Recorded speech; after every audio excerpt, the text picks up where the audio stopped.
ঐতিহাসিক পথৰুঘাটৰ কৃষক বিদ্ৰোহে অতিক্ৰম কৰিলে ১৩০ বছৰ। ব্ৰিটিছৰ বৰ্ধিত খাজনাৰ প্ৰতিবাদ কৰিবলৈ গৈ প্ৰাণ আহুতি দিয়া কৃষকসকলৰ স্মৃতিত অনুষ্ঠিত কৰা হৈছে কেন্দ্ৰীয় কৃষক শ্বহীদ দিৱস আৰু ৰাইচ মেল। ৪ দিনীয়াকৈ অনুষ্ঠিত হৈছে এই বৰ্ণাঢ্য অনুষ্ঠান আৰু আজি তৃতীয়টো দিন। হাতকৰি শ্বহীদক সুঁৱৰি আয়োজন কৰা হৈছে এই শ্ৰদ্ধাঞ্জলি অনুষ্ঠানৰ। শ্বহীদ দিৱসৰ কাৰ্যসূচীত অংশগ্ৰহণ শ্বহীদ পৰিয়ালৰ লগতে ভালে সংখ্যক বিশিষ্ট ব্যক্তিৰ। আৰু কিছু পৰিৱেশ আমি জানিবলৈ চেষ্টা কৰিম। আমাৰ সাংবাদিক মনোজ আলীৰ সৈতে এই মুহূৰ্তত পোনপটীয়াকৈ সংযোগ স্থাপন কৰিছোঁ। মনোজ, আজি যিহেতু তৃতীয়টো দিন, ৪ দিনীয়া বৰ্ণাঢ্য কাৰ্যসূচী, গতিকে শ্বহীদসকলক যিটো আজি স্মৰণ কৰা হৈছে, আজি দিনটো কেনেধৰণৰ কাৰ্যসূচী আছে পোনপটীয়াকৈ জানিব বিচাৰিছোঁ। মনোজ। হয় জুবি, পুৱাতে দেখিবলৈ পোৱা গৈছে এই শ্বহীদ বাকৰিত ইতিমধ্যে পতাকা উত্তোলন কাৰ্যসূচী সমাপন কৰা হৈছে আৰু কিছু সময় পিছতে মোৰ পিছফালে থকা যিটো শ্বহীদ স্মাৰক, এই পুষ্পসজ্জিত শ্বহীদ স্মাৰকত কি শ্ৰদ্ধাঞ্জলি জ্ঞাপন কৰা হ'ব। কিন্তু এটা কথা উল্লেখ কৰিব লাগিব, আজি যি আচলতে এই ৪ দিনীয়াকৈ এই অনুষ্ঠানভাগ আয়োজন কৰা হৈছে, ইয়াত কিন্তু কিছু লোকৰ প্ৰতিক্ৰিয়া ইতিমধ্যে আমি গ্ৰহণ কৰিবলৈ সক্ষম হৈছোঁ। কাৰণ ক'ব লাগিব, যি ধৰণে আচলতে ৰাষ্ট্ৰীয় প্ৰেক্ষাপটত এই স্থানটুকুৰা উজ্বলাই তুলিব লাগিছিল, তেনেধৰণৰ ব্যৱস্থাৱলী আজিও আচলতে চৰকাৰখনে গ্ৰহণ কৰিবলৈ সক্ষম হোৱা নাই। যাৰ পৰিপ্ৰেক্ষিতত কিছু সচেতন লোকে আচলতে এই অনুষ্ঠানটোক লৈ কিছু মত ব্যক্ত কৰিছে। আমি এগৰাকী সচেতন ব্যক্তি আছে, আমি তেওঁৰ সৈতে কিছু কথা পাতিবলৈ যত্ন কৰিছোঁ। দেখিবলৈ পোৱা গৈছে আজি এই ১৩০ বছৰ উকলিবলৈ হ'ল এই শ্বহীদৰ এই যি স্মৃতিৰ যি অনুষ্ঠান, আজিও কিন্তু এই ঘটনাৰাজিয়ে ৰাষ্ট্ৰীয় প্ৰেক্ষাপটত উজ্বলি নুঠিল। ধন্যবাদ, আপুনি সঁচা কথা কৈছে যে আজি ১৩০ বছৰ হ'ল পথৰুঘাটনৰ। আজিৰ পৰা ১৩০ বছৰ আগতে ১৮৯৪ চনত এই ঘটনা সংঘটিত হৈছিল। ইয়াত যেনেদৰে হ'ব লাগিছিল তেনেদৰে হোৱা নাই বুলি আমাৰ অনুভৱ কৰিছোঁ। বিশেষকৈ ইয়াত এটা শ্বহীদ স্মাৰক হ'ব লাগে, এই শ্বহীদ স্মাৰকটো এতিয়ালৈকে হোৱা নাই। এইটো হোৱাৰ পথত বুলি আমি গম পাইছোঁ, যদিও চৰকাৰে এইখিনি কৰিব লাগিছে, এতিয়ালৈকে আজি এই ২০২৪ চনলৈকে আমি দেখা পোৱা হোৱা নাই। আৰু শ্বহীদ স্মাৰকটো হ'লেহে আমি গম পাম যে ইয়াতে এটা এই শ্বহীদসকলক স্মৰণ কৰাৰ বা শ্ৰদ্ধাঞ্জলি জনোৱাৰ এটা বিশেষ অনুষ্ঠান এটা হৈছে।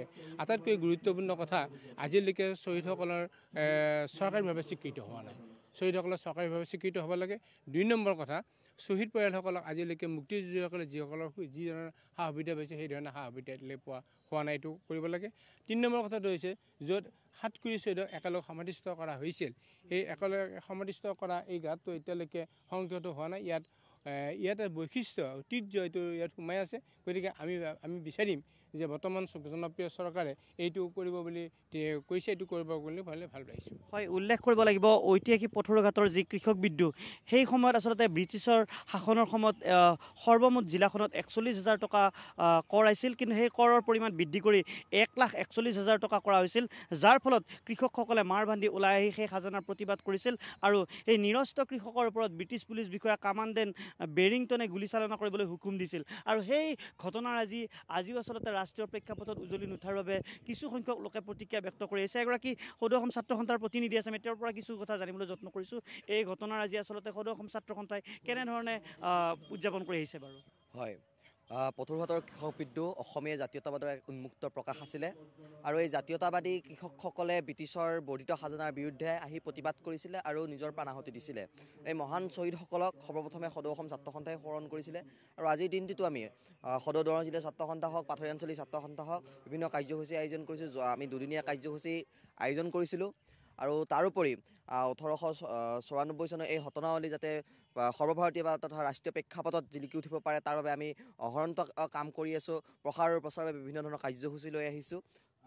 হয়, ক'ব লাগিব যিহেতু স্থানীয় সাংসদ দিলীপ শইকীয়াই এই পথৰুঘাটৰ ঘটনাৰাজি ইতিমধ্যে লোকসভাত বিষয়টো উত্থাপন কৰিছিল আৰু তাৰপিছত আচলতে কিছু ব্যৱস্থাৱলী গ্ৰহণ কৰিব বুলি স্থানীয় ৰাইজে আশা প্ৰকাশ কৰিছিল। কিন্তু কাৰ্যত একো বিশেষকৈ দেখিবলৈ পোৱা হোৱা নাই।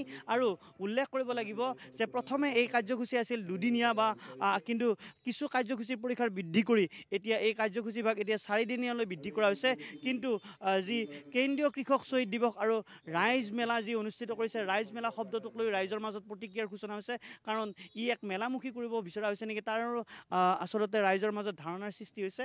আমি এয়া দেখুৱাইছোঁ যে কিছু সময় পিছতে আচলতে যি শ্ৰদ্ধাঞ্জলি জ্ঞাপন অনুষ্ঠান সেয়া সমাপন কৰা দেখিবলৈ পোৱা গৈছে। আৰু উল্লেখ কৰিব লাগিব দৰং জিলা পৰিষদৰ সভাপতি ধীৰেন ডেকা ইতিমধ্যে এই কাৰ্যসূচীভাগ সম্পন্ন কৰিবলৈ আগবাঢ়িছে। আমি আন কিছু স্থানীয় সচেতন ব্যক্তি আছে, আমি তেওঁৰ সৈতে কিছু কথা পাতিবলৈ যত্ন কৰিছোঁ। কেনেধৰণে আচলতে এই অনুষ্ঠানভাগ আগবঢ়াই লৈ গৈছে আমি জানিবলৈ যত্ন কৰিছোঁ। কৰিছোঁ দেখিবলৈ পোৱা গৈছে আপোনালোকে এই কাৰ্যসূচী বা সমাপন কৰিছে গতিকে কি কাৰ্যসূচী আপোনালোকে আগবঢ়াই লৈ গৈছে হয় আজি ইতিমধ্যে আমাৰ উদযাপন সমিতিৰ সভাপতি তথা স্থানীয় বিধায়ক ডক্টৰ পৰমানন্দ ৰাজবংশীদেৱে শ্বহীদ দিৱসৰ পতাকা উত্তোলন কৰি আজি কাৰ্যসূচী শুভাৰম্ভত গৈছে এতিয়া আমাৰ শ্ৰদ্ধাঞ্জলি অনুষ্ঠান অনুষ্ঠিত হৈ আছে দৰং জিলা পৰিষদৰ সভাপতি ধীৰেন্দ্ৰ ডেকা পাথৰীয়া চক্ৰ বিষয়া মণিষা বাইদেৱে শ্ৰদ্ধাঞ্জলি জ্ঞাপন কাৰ্যসূচী পৰিচালনা কৰিছে কেইবাগৰাকীও কেবিনেট মন্ত্ৰী আজি জনসভা সম্বোধন কৰিব আচলতে ৰাইজে আপোনাক ধন্যবাদ জনাইছোঁ আৰু আজি পথৰুঘাটৰ কৃষক বিদ্ৰোহৰ 130 বছৰ উপলক্ষে যি কাৰ্যসূচী আয়োজন কৰা হৈছে আজি তৃতীয়টো দিন আৰু আজি দিনটোত পতাকা উত্তোলনেৰে এই কাৰ্যসূচীসমূহ আৰম্ভ হৈছে আমি পোনপটীয়াকৈ পৰিৱেশ আপোনালোকক দেখুৱালোঁ